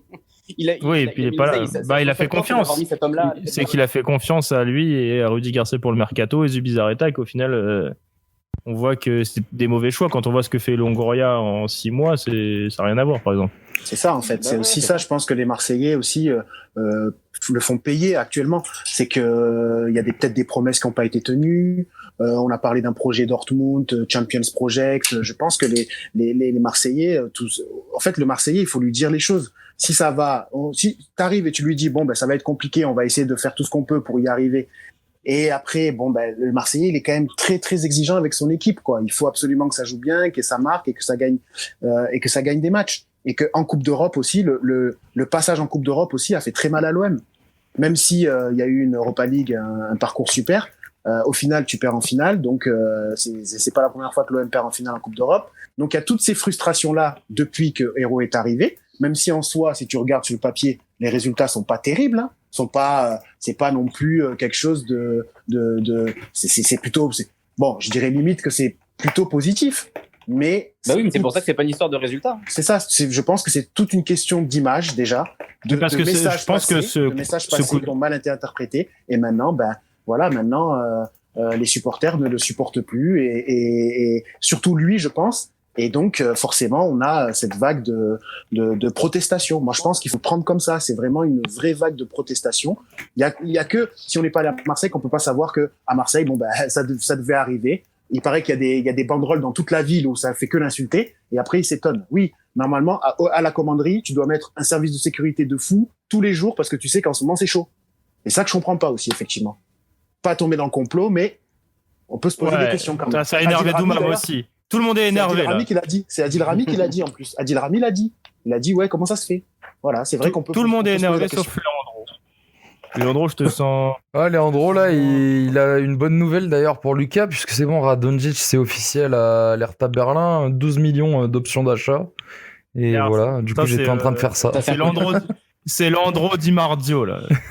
Non, mais qu'est-ce que tu penses, justement, toi, de ce débat autour de la passion en gros, c'est est-ce que tout est excusable, j'allais dire, pas tout excusable, mais est-ce que on peut excuser ce débordement par la passion? Et justement, ce côté où, tu vois, ce que j'ai expliqué tout à l'heure, c'est que les supporters n'auront aucun moyen de manifester, aucun moyen de gueuler, aucun moyen de, tu vois, avec la crise sanitaire et tout, ils peuvent pas se retrouver dans les stades, ils galèrent à se retrouver même en tant qu'association parce que avec les couvre-feux et tout, tu vois, on peut pas entre guillemets se rejoindre le soir, etc. Et les gens travaillent. Est-ce que, tu vois, c'est pas juste cette opération n'a pas été juste j'allais dire une conséquence de cette crise sanitaire, pardon. Et que du coup, au final, ils se sont dit, vas-y, maintenant c'est bon, on en a ras-le-bol. Ça fait entre guillemets 6 mois qu'on aimerait bien gueuler sur la direction, qu'on met des banderoles un peu partout, tu vois. Non, moi je suis pas forcément d'accord dans le sens où, je pense que même en temps normal, ça aurait fini par arriver, tu vois. Moi, à mon avis, il est pas du tout comme le vôtre, puisque pour moi, c'est malgré la passion, il y a toujours un minimum de pensée, il faut être un minimum objectif. Et comme vous l'avez dit, il y avait des gens qui travaillaient et qui avaient rien à voir dans l'histoire. Ils ont dû être tétanisés, ils ont dû se dire, mais c'est sûr, ils vont venir, ils vont nous casser la gueule. Moi, vraiment, c'est à eux que je pense, tu vois. Et autant les joueurs, franchement, j'en ai rien à faire. Non, clairement. mais t'es comme Lucas condamne les événements aussi parce que les salariés de l'OM hors footballeurs n'ont rien demandé. Ouais, c'est ça. Mais moi, ce que je tout le monde était un peu pris. Mais moi, de toute façon, on condamne la violence. La violence, elle est condamnée forcément. Ah oui. On n'est pas d'accord avec ça. On peut pas dire, on peut pas être d'accord. Ouais, mais moi, tu vois, tu peux pas le justifier par la passion, tu vois. Moi, pour moi, la passion, quand t'es pas. Je te parle d'une opération d'envergure comme ça, tu vois. Genre, qu'est-ce qui explique que les mecs, ils se réunissent à plusieurs centaines de supporters devant la commanderie pour pousser un coup de gueule, tu vois. T'as ce côté où c'est la passion et c'est en mode on en a ras le bol de entre guillemets Jacques-Henri Hérault au poste, on n'est pas écouté. Ici c'est Marseille et les supporters on a toujours eu notre mot à dire et ce sera toujours comme ça. Tu vois, c'est dans ce sens-là. Après de toute façon dès qu'à partir du moment où tu rentres dans la commanderie et que tu rentres dans la commanderie par effraction, là forcément c'est condamnable et c'est là de toute façon qu'à partir de là que ça a débordé. C'est le fait d'avoir voulu aller dans la commanderie. S'ils étaient restés devant la porte devant le grand portail et qu'ils étaient juste 400, 500 à manifester, personne n'en aurait parlé. On aurait juste dit, aujourd'hui, on aurait juste parlé dans le sens... mais même en restant que devant le portail, Julien, pourquoi brûler l'arbre ? Jacques-Henri Hérault... c'est un c'est l'écologiste qui parle. Oui, ça c'est... Non, mais ça, c'est un accident de fumigène et ça a été dit. C'était un accident de fumigène, ok, my bad. Alors, j'avais pas suivi ça. Mais, mais je pense pas que les mecs aient voulu brûler un pauvre sapin qui avait rien demandé. Mais moi, je sais pas, mec. Moi, je vois un arbre qui brûle. Je me dis, mais attends, qu'est-ce qu'il fait ? Mais apparemment, c'est un accident de fumigène. Non, mais tu vois, c'est un accident de fumigène qui a sûrement dû arriver. Je pense qu'il y a pas d'autre... Non, mais à part, voilà, tu vois, devant la commanderie, c'était pas non plus, c'était une manifestation. Comme moi, j'ai fait plusieurs déplacements dans des PSG, j'ai vu autant de fumigènes, voire plus, péter devant le boulevard Michelet, tu vois, genre, c'est des trucs qu'on voit toutes les semaines. C'est juste, en gros, les supporters, je pense qu'ils sont frustrés de pas aller au stade et de pas pouvoir gueuler sur Payet quand il joue, le siffler quand il rentre ou tu vois quand il fait pas son repli et qu'il fait 5 courses par match, ou de gueuler de siffler quand il voit Jacques-Henri Hérault sur le grand écran ou sur la pelouse, tu vois. Je pense que c'est les mecs qui sont bloqués dans leur énervement et ils sont bloqués dans leur salon et dans leur énervement, tu vois. Ils peuvent pas dégager tout ça et que là en fait ça a pété parce que tu vois l'effet de masse et tout. Toi tu l'as bien vu à Nîmes. Les mecs, ils ont été gueulés devant le bus. Il y a même eu des jets un peu de projectiles. Je crois que tu m'avais dit que ça avait envoyé quelques canettes, des trucs comme ça, tu vois. Non, ça avait voulu, mais ça l'a pas fait. Mais oui, mais voilà, tu vois, t'as toujours 4... Ouais, mais parce qu'à ce moment-là, ça a quand même réfléchi, tu vois. Oui, non, mais t'as toujours 4-5 personnes qui réfléchissent pas, tu vois. Ouais, mais là, pour le coup, du coup, ils ont pas pu s'exprimer, puisque du coup, il y a pas eu de jet, tu vois. Mais je peux comprendre. Enfin, je peux comprendre vos points de vue, et puis de toute façon. Mais moi, il y a aucun point de vue, franchement. Ouais, moi non plus. Ça me fait comprendre, expliquer, quoi. Ça me fait chier de pas avoir eu le match. Ça me fait chier aussi de voilà, tu vois, qu'Alvaro était touché, même si après tout le monde s'est entre guillemets excusé et tout, tu vois. C'est juste que ça fait chier pour Rennes qui s'est déplacé, ça fait chier pour la Ligue 1 qui a pas besoin de ça en ce moment. Quand tu vois tous les problèmes de droits de télé, etc. Tu vois, t'avais pas besoin de ça en plus, mais je pense que même les Marseillais, ils avaient pas besoin de ça en plus. Leur club va assez mal comme ça en ce moment sportivement. Et même si on l'a dit que c'était pas une manif contre les résultats, mais Marseille, c'était pas non plus blanc, c'est pas non plus le soleil blanc, le ciel blanc en ce moment. Et je pense qu'il se serait bien passé d'autant de débordements. Enfin, les supporters, je pense qu'il se serait bien passé de tout ça, tu vois. Écoute, moi, je veux bien voir ce que ça va donner dans les prochains matchs de Marseille. On verra ce que cette action coup de poing aura fait aux joueurs.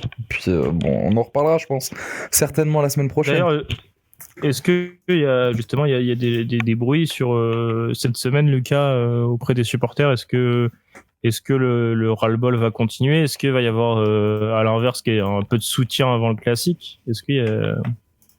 Ben là, le seul truc, c'est qu'il y a d'abord une histoire judiciaire qui doit être réglée dans les prochaines minutes. On doit savoir si Apparemment, ça sera faire le dossier sera renvoyé au 24 février. La question est-ce que jusqu'au report, ils sont en détention pour oui, ça, il n'y a pas eu.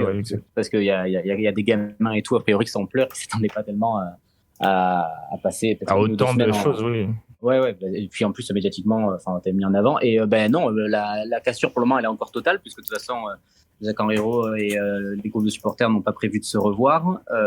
J'écoutais un représentant qui évoquait a priori, qui travaille sur RMC et qui a priori avait le même son cloche que moi, c'est que pour le moment, il y a une personne, parce que même on parlait de Payet et tout, il y a une personne qui est visée clairement, et c'est Jacques Henriot. Et pour le moment, tout ce qui est mis en place et tous les échanges vont dans le même sens, c'est qu'il faut qu'il parte de l'OM, et même en cas de, je sais pas, d'un changement de résultat ou quoi, ce n'est plus une histoire de sportif, parce que de toute façon l'OM a priori ne terminera pas dans les places européennes, c'est très compliqué, donc tu ne joues plus rien. Donc là, il y a le seul but des supporters marseillais, c'est quoi? C'est que cet homme ne soit plus à la tête de l'OM, au moins d'ici cet été.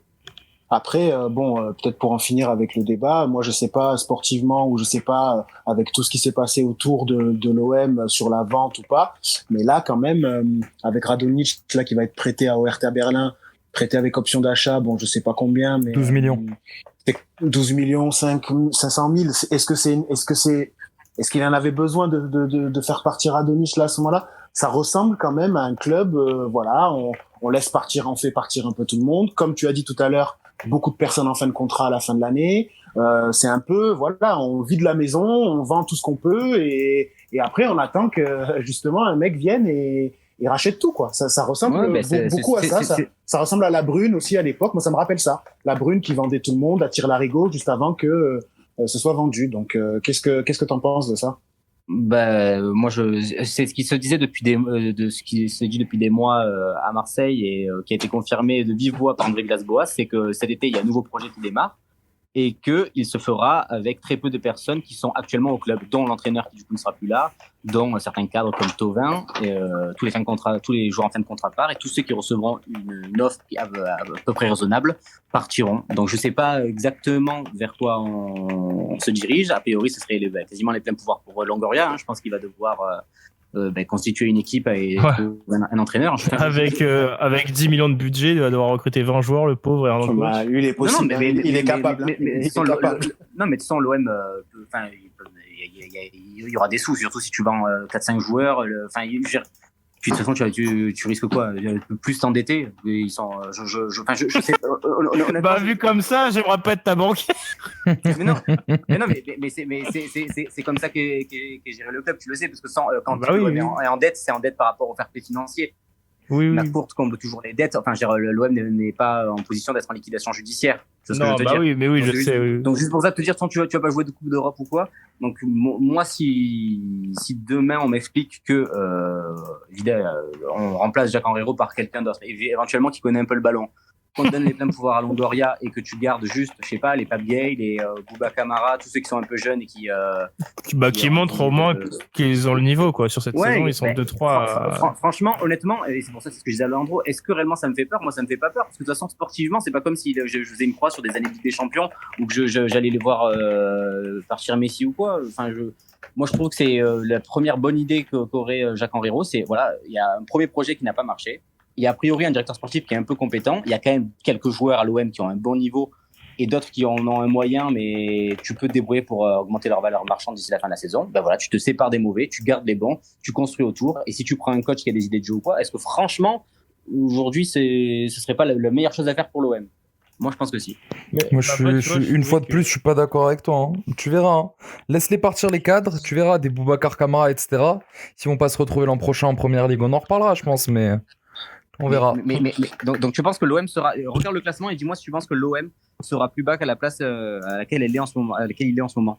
C'est pour ça que moi, alors attends, vous êtes combien là? On enchaînait les Ligues des Champions et quand je jouais le titre, je te dirais putain, ce serait con de faire ça. Alors vous êtes 9ème. Ouais, il y a moyen de finir pire quand même. Si tu continues d'enchaîner les défaites, il y a toujours moyen. Deux matchs. Il y a toujours moyen de faire ça. Je pense qu'il reste pas mal de Après, Lucas, pour te rassurer. Moi, je pense que déjà, vous pouvez faire une croix sur les compétitions européennes. Ligue Europa, C3, C2, ce que tu veux. Bah oui, c'est ce que je dis. Cette année, de toute façon, tu ne seras pas en compétition européenne. Mais justement, l'an prochain, tu vas perdre tout le monde. Tout le monde va se barrer. Les mecs qui vont pas vouloir rester.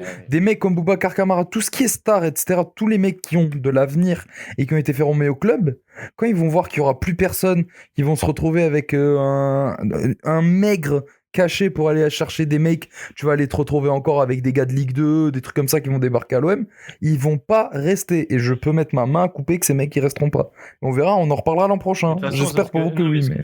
Ce que dit Lucas dit que de toute façon, il y a déjà une dizaine de départs avec les fins de contrat. Oui, t'as Payet, t'as Thauvin qui va partir, t'as Mavi qui va partir aussi. Donc au final, il va te rester, grosso modo, en cadre, il va te rester Payet, Camara, Milic s'il reste, Benedetto, Mandanda et Alvaro, et sûrement Caleta-Char qui partira parce que je pense que après le coup qu'il a eu cet hiver, il voudra partir cet été, et je pense que Marseille le retiendra pas. Est-ce qu'il va pas partir là justement, parce que j'ai entendu comme quoi c'était pas mort, peut-être que ça va. Non, les Liverpool ils ont trouvé un défenseur, donc je pense, à part s'ils veulent en prendre deux, mais.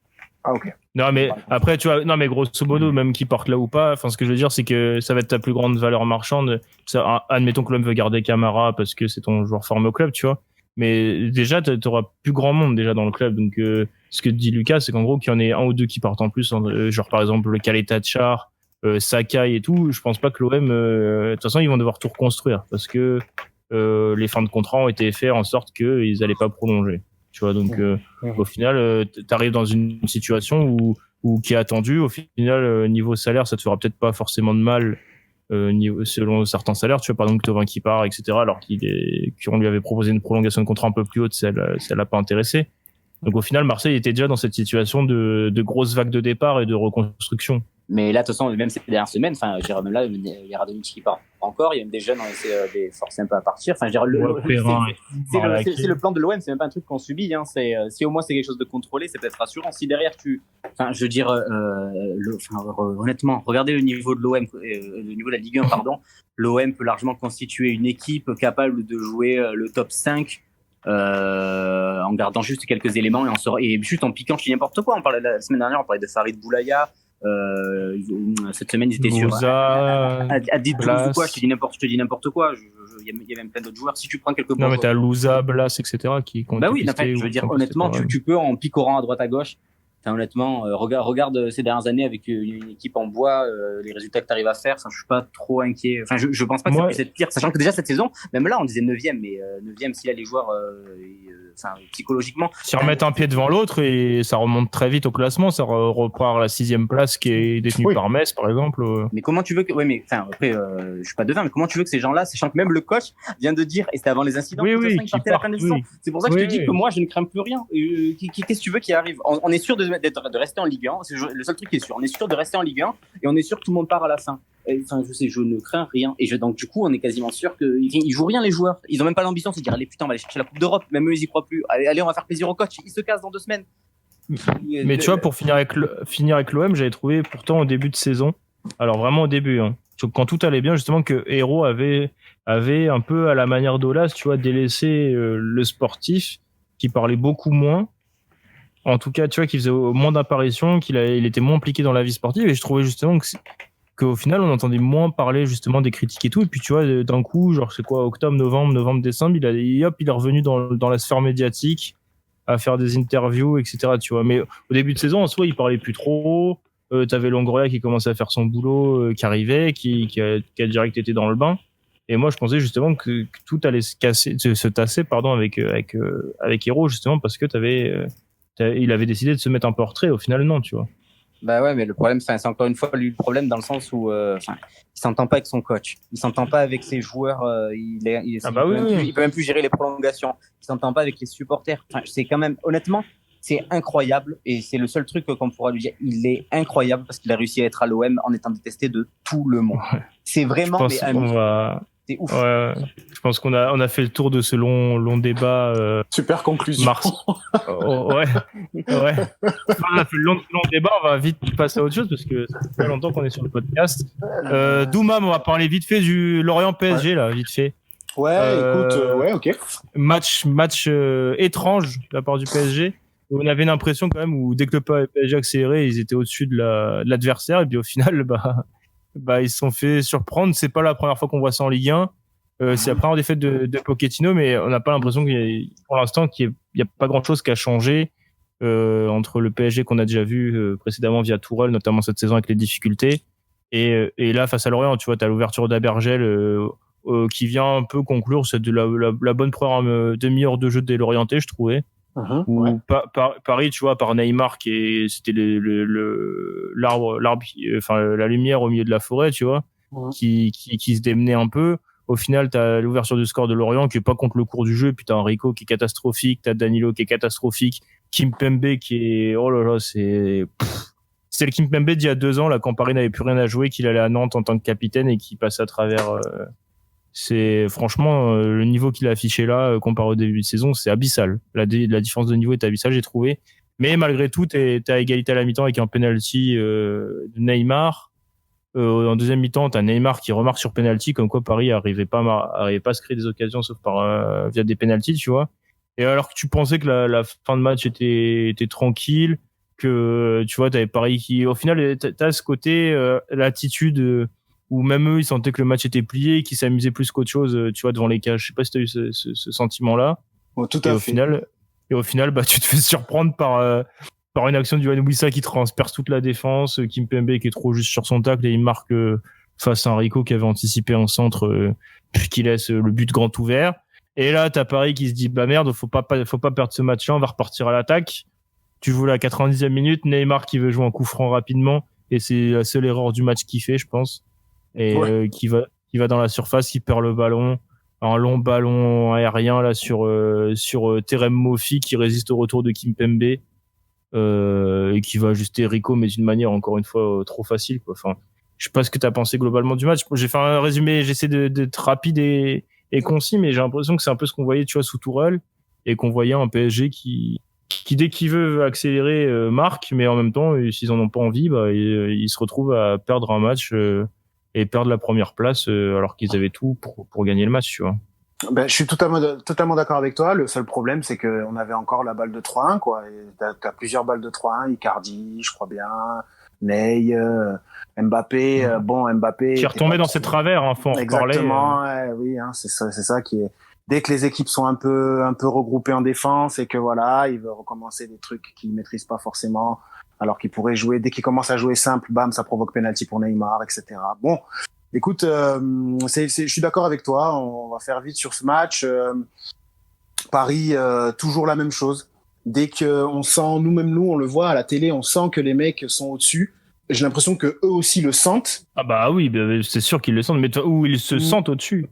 Ils se sentent au-dessus. On le sent. Ils sont à 2-1 et tout. On voit. Moi, deuxième penalty de Neymar, je me suis dit ça y est, c'est fini. Sauf que il faut aller gagner les matchs à la fin, quoi. Il faut aller marquer le troisième, le quatrième but. Ils arrivent pas à faire cette différence-là. Tu sais, ça me rappelle un peu quand tu joues à FIFA, tu sais, sur Fut Champion, tu gagnes 2-1 et t'es tranquille, tu vois. Tu te dis c'est bon, je vais gagner. Leandro, t'en penses quoi de Fut Champion? Bam, à la fin, 2-2, 3-2. Voilà, ça m'a rappelé ça, tu vois. Je ne parlerai pas de ce jeu. Voilà. Non, mais ouais, c'est clair, mais tu vois, t'as ce côté à chaque fois au changement de coach, tu dis, ou là, ce qu'il montrait un peu avec Pochettino, c'est qu'il courait, qu'il laissait rien et tout, tu te dis, bon, ok, ça va pas arriver, et au final, bah, quoi, c'est un 6e match de Pochettino, allez, bah, tu retombes dans tes travers qui te coûtent des matchs, qui te coûtent la première place là, parce que Lille passe devant. Ouais. Mais qui t'annonce un classique super chaud la semaine prochaine. Parce que si Paris gagne pas là contre Marseille, et que Lille gagne derrière, ça va faire ça les met à 5 points. 6 points. 6 points 6. Donc ça commence à devenir un peu compliqué parce que les autres avancent, quoi. Lyon gagne en patron, Lille gagne en patron. Mais tu vois, c'est ce qu'on disait tout à l'heure. Ce qu'on disait tout à l'heure avec Lyon. Ce qu'on disait tout à l'heure avec Lyon, cette impression qu'il y a une fatalité, c'est que Lyon va marquer. Et tu l'as plus au final, tu l'as pas trop avec Paris. Tu l'as quand Neymar a le ballon parce que Neymar est un joueur extraordinaire ou quand Mbappé décide de jouer correctement aussi. Mais tu vois, t'as pas ce côté maîtrise que Lyon a ou que Lyon arrive sur le terrain où limite ils ont déjà les 3 points. Je trouve qu'avec Paris, tu l'as pas beaucoup cette impression. Ils l'ont de temps en temps. Ils l'ont parce qu'ils allaient une équipe qui est où il y a que Neymar qui fait déjà la moitié des budgets, le budget de quasi tous les clubs de Ligue 1, tu vois, ils l'ont forcément. Mais dans le jeu, ils ont pas ce côté assurance et confiance que Lyon dégage, je trouve, depuis le début de saison. Ouais. Après, Lyon progresse bien, en fait. Je trouve que c'est une équipe, justement, qui était pas top et qui, là, justement, par des vrais principes de jeu, par des vraies tactiques, on voit que ça bosse à l'entraînement, quoi. On voit que ça bosse des systèmes. Donc forcément, tu commences à le voir dans le match et il répète les systèmes, quoi. Il répète, et donc forcément ça vient. Effectivement, on sent moins ça à Paris parce qu'il y a des individualités tellement fortes qu'en fait elles tirent tout le monde vers le haut. Sauf que des fois, Neymar, il est tellement au-dessus que les autres n'arrivent pas à suivre, par exemple. Si tout le monde avait été au niveau de Neymar contre Lorient, c'était fini, hein. Il y avait pas de match. Et Danilo, on peut parler de Danilo quand même. Je peux parler de Lorient aussi. Bon, Danilo, j'ai pas du tout aimé. Je sais pas ce qu'il a. Je le trouvais très fort. Je comprends pas ce qu'il a depuis qu'il est à Paris. Peut-être qu'il a été ballotté, peut-être qu'il se sent pas bien dans l'équipe, je sais pas. C'est un problème technique. Après, c'est pas forcément étonnant. Hein. C'est juste que techniquement, il est pas au niveau des Parisiens. Ouais, c'est ça, ouais, c'est vrai. Mais c'est l'image de tous les numéros 6 du PSG, tu vois. Gay, il a eu ce problème-là. Krikoviak, qu'on pensait super technique à Séville, il arrive à Paris. Au final, c'est le moins technique de tous. C'est le problème des 6 à Paris, c'est que techniquement, ils ont pas cette depuis qualité, Mota, on n'a pas trouvé encore, parce que Mota était super technique, effectivement. Et donc, forcément, il arrivait à être au-dessus. Ou Matuidi, pour compenser par Gay, quand il est arrivé, le premier match contre le Real, on croyait que c'était fini. Mais en fait, pas du tout. Donc voilà. En globalité, on a encore les mêmes problèmes. Effectivement, Pochettino va falloir qu'il vite rectifie ces problèmes-là. Le Barça, ça arrive très très vite. Et il y aura pas le droit à l'erreur contre le Barça. Donc ouais. Mais voilà, je tenais aussi à dire bravo à Lorient. Voilà. Moi, il faut quand même qu'on arrive à toujours mettre en valeur et mettre en avant ces équipes-là qui contre Paris ne refusent pas le jeu, qui contre Paris jouent. Là encore le 2-2. Bon, on n'a pas parlé de l'égalisation de l'Orientaise, mais Wissa, c'est lui qui se provoque l'action quand même. Il met de l'intensité d'un coup, tac, il part, bam bam, ça me fait un relais, hop, après il va marquer. Est-ce que Leandro Nîmes va faire pareil mercredi que Lorient? Moi, j'aurais bien aimé que Nîmes puisse proposer quoi que ce soit, déjà, ne serait-ce que des passes. Donc, aller demander des victoires, déjà, c'est beaucoup, mec, hein. Merci, voilà, je comptais sur ton intervention. Non, ouais, après, je suis d'accord avec toi, Lorient a joué, mais t'avais aussi la confiance qu'ils ont eu mercredi en battant Dijon dans les dernières minutes, et c'est ça, justement, qui leur permet d'aller au bout des choses et qui leur permet, tu vois, de croire à la victoire et même à l'égalisation. C'est une question de confiance où les mecs ils sont dans leur bulle depuis mercredi et qu'ils ont réussi un peu à sortir de la zone rouge grâce à cette victoire et tu vois, les concrétiser par les victoires contre Paris, que généralement les coachs comptent 36 journées plutôt que 38 parce qu'ils s'imaginent 2 défaites face au PSG. Je pense qu'on a fait le tour en gardant ces principes de jeu, quoi. Voilà, il faut arrêter de les principes de jeu, c'est ce qui va c'est une bonne chose. Voilà, moi je pense. Il faut arrêter maintenant de toujours bétonner derrière et tout. Faut arrêter. Voilà. Si on nous écoute, si les coachs de Ligue 1 nous écoutent, arrêtez de bétonner, jouer, et c'est comme ça que vous posez des problèmes. On l'a vu avec Paris. On l'a vu. En parlant de bétonner, tu vas me faire la conclusion parfaite. Je te coupe, il faut qu'on accélère parce que. Vas-y, c'est bon, désolé. Non, t'inquiète, non, mais c'est un petit peu. En parlant de bétonner, Nantes, qui a proposé une première mi-temps plus que délicate face à Monaco, Leandro, le Nantes de Raymond Domenech. Je te laisse 2 minutes aller pour célébrer ta victoire sur ton pari d'il y a quelques semaines. Non, mais pour être assez concis, tout d'abord, je voudrais faire honneur à notre ami Maxime qui n'est pas présent parmi nous ce soir, mais qui a dû être très heureux hier.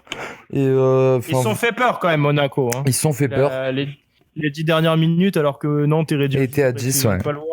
Et t'as l'égalisation. Et Après, Monaco, c'est plus le même Monaco que ce qu'on voit depuis janvier. Hein.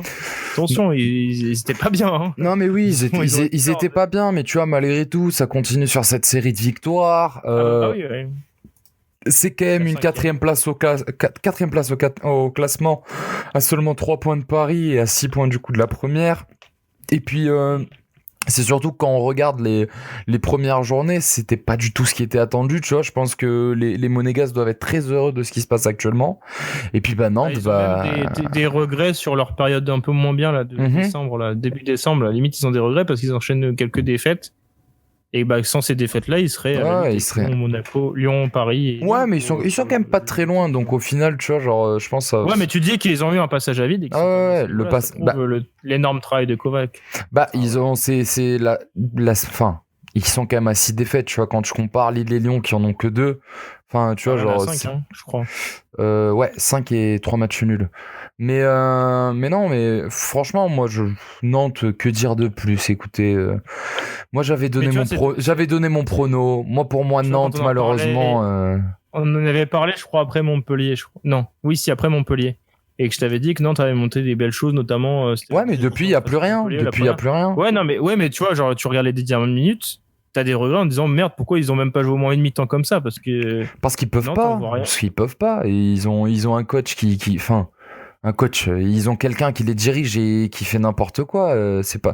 Enfin, je pense que les joueurs, même en eux, je pense que même eux, ils doivent se dire, au pire, si on a des mauvais résultats, il va se faire virer.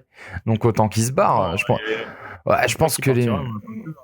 Je sais pas, si les résultats continuent de s'enchaîner et que c'est catastrophique comme ça, on le rappelle, ils sont à égalité de points avec Lorient, alors que Lorient, il y a un match contre Nîmes, donc possiblement 3 points en plus. Donc, écoutez, c'est quand même catastrophique, mais mes pronos étaient bons. Je suis triste pour les Canaries, parce que malheureusement... Je sais que tu comptais sur ça, fallait que je te lance là-dessus. Non, moi je suis triste pour eux, tu vois, une fois de plus, ça fait chier qu'un club comme ça se retrouve à cette place, mais... un club mythique comme ça... Ouais, mais ça sera ni le premier ni le deuxième, tu vois. Encore. Ouais, c'est ça, il y a Saint-Etienne. Et toi, Douma, vite fait, sur Monaco-Nantes, tu l'as vu, toi, le match? Ouais, j'ai vu le match, ouais. Monaco m'impressionne. Il y a encore Sofiane Diop, qui est excellent. Voilà. Une volante aussi. Spéciale mention à Sofiane Diop. Le mec, tu le mets au milieu, il est trop fort. Tu le mets à droite, il est trop fort. L'activité qu'il a dans le couloir, là, contre Nantes, c'était fou. Ouais, et contre Marseille, il joue au milieu et il est trop fort. Ouais. Donc vraiment, effectivement, il est en train de rendre tous les amoureux de foot très amoureux de lui, parce que il est voilà, il a quand on dit c'est mon football, voilà, c'est le football qu'on veut, quoi. Le mec, il donne quand il faut donner, il dribble quand il faut dribbler, il joue long quand il faut jouer long, il joue court quand il faut jouer court, il presse, il récupère, bref. Et il a cette insouciance de la jeunesse, quoi. Enfin, franchement, il est vraiment trop beau à voir jouer, quoi. C'était très bizarre comme phrase, mais j'espère que vous avez compris le contexte. Non, on a compris.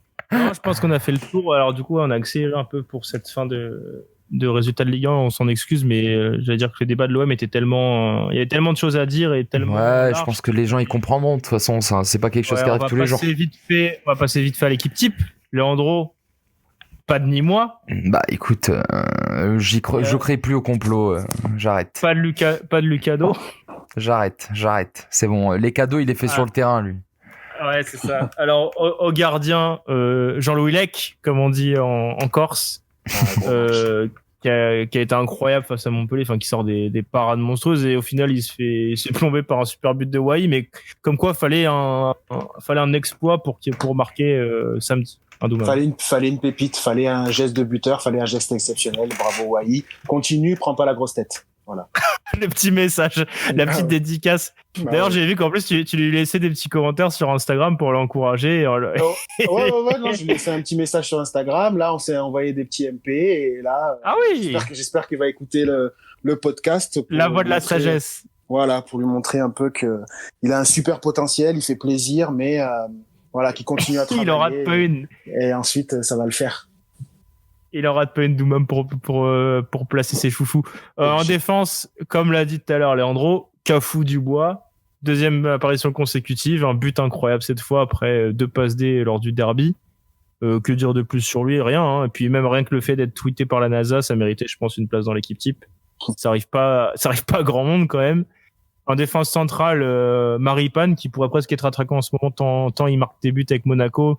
Et José Fonte, on n'a pas parlé de Lille, mais qui était très solide. Et puis, comme à son habitude, le Portugais rayonne en défense centrale. Il a pas beaucoup de boulot à faire, mais tout ce qu'il fait, il le fait bien. À gauche, Caio Henrique. C'est incroyable, la constance qu'il a. À son âge, faut quand même le souligner, quoi. À gauche, on retrouve Caio Henrique, une passe décisive hier face à Nantes. Alors au milieu de terrain, c'est un milieu très défensif. On a fait des équipes très offensives. Là, c'est plus défensif. On retrouve Doucouré de Lens, qui a été monstrueux, qui était partout sur le terrain, qui a marché sur les Montpelliérains, qui est trop facile pour lui, je crois. Il met un beau but. Ouais, en plus, mais c'était trop facile pour lui, quoi. C'était un adulte dans une cour d'enfant presque. Tant il a donné une impression de puissance. Après, on retrouve l'Angevin Koulibaly dans la victoire d'Angers face à qui, Leandro? Il veut plus répondre, ça y est, il me boude. Putain, excuse, j'ai un giga bug là, je t'entends super long. Oui, excuse. Oui. Non, sérieux, j'ai pas du tout compris ce que tu m'as dit. Koulibaly d'Angers qui a gagné face à. Ah, bah face à Nîmes, bien évidemment. Évidemment. Et le troisième milieu, c'est Abergel, Laurent Abergel, le Lorientais, qui s'offre un sacré but et qui n'a pas caché son plaisir d'avoir battu le PSG en étant fan de l'OM. Voilà, et en attaque, Farid Boulaya, qui est désormais un habitué, je crois, de ce podcast. Lucas, si t'es encore là pour nous parler de ce bon vieux Farid, je crois que tu as pu admirer ce coup franc jouninesque. Ouais, c'est ça. En plus, c'est vrai que c'est très juninesque, un ballon flottant, très très puissant sous la barre. C'est terrible ce genre de France parce que l'Arsenal, il y a une caméra, elle est juste derrière et il part à droite, il part à gauche, il part à droite, il part à gauche. Il suit le ballon, mais à la face. Ouais. Puis une barre rentrante, il t'explose le but. Et il est incroyable ce coup franc. On retrouve après à côté de lui Youssouf Yazici qui est, je l'ai dit à chaque fois qu'il marque, il est dans l'équipe type parce que quand il est dans un bon jour, il est excellent techniquement, très propre, inspiré. C'est clairement un joueur qui mérite d'être regardé quand il est dans des bons jours. C'est vraiment quelque chose de grand. Et enfin, le petit Nathaël Mboukou qui a fait son trou avec Reims et puis qui a offert une victoire, je crois qu'avec une passe décisive, je crois. Donc voilà, merci à tous de nous avoir écoutés pour ce long podcast. Merci à Lucas d'être sorti de la commanderie pour pouvoir discuter avec nous des incidents allés à l'OM et de tout ça et du supporterisme marseillais. Merci à toi. Toujours un plaisir, les gars. Ouais, on te revoit la semaine prochaine, quel que soit le résultat. Ouais, je serai là. Bah après, il faut qu'on joue maintenant, les gars. Oui, c'est ça. Quel est le projet? Et classique la semaine prochaine. Déjà mercredi contre Lens, déjà. On va peut-être voir un peu ce que va donner, ce que donneront les Marseillais dans leur état d'esprit. Et puis oui, dimanche le classique face au PSG, ça s'annonce assez difficile. Toi, Leandro, mercredi, ça s'annonce compliqué normalement. Non, mais toutes les semaines c'est compliqué de toute façon. Hein. C'est contre qui Nîmes dimanche? Alors très bonne question. J'ai pas du tout regardé contre qui on jouait. Mais attends, tu me poses une colle, mais je vais regarder là la lente de 2. Tac. Je vais te le dire. C'est contre Monaco. Ah bah. Oh bah tiens. Ah oui, c'est vrai. Ah oui, Paris plus Monaco dans la même semaine. Ah ouais. Leandro Prono, combien de buts encaisse Nîmes? Je pense 8. Sur les 2 matchs, 8. Je ne dirais pas qui marquera le plus, mais je pense 8. Tu seras là quand même lundi prochain. Ah, bien évidemment. Je suis toujours là. Harpin out. Il continuera. Et merci à toi de nous accompagner. Je pense qu'on peut le dire. Tu vas être un titulaire en puissance dans ce podcast. Écoute, non, à chaque podcast, chaque match, faut gagner sa place. Faut gagner sa place, continuer à travailler. Non, mais ça fait plaisir. Tu ne feras pas une Nicolas Cozza et partir très vite parce que tu n'es pas tout le temps là. Non. Je jure fidélité à ma Dream Team Made in Foot. Non, en tout cas, merci à tous et puis merci pour ce podcast un peu spécial. Fallait revenir sur cet incident entre guillemets avec des grandes pincettes et sur cette belle 22e journée de Ligue 1 quand même. On a vu des surprises, des beaux buts et on espère que pour la 24e journée du coup lundi prochain, on aura autant de choses à dire. Merci à tous et bonne soirée. Ciao tout le monde. Ciao. Ciao les gars.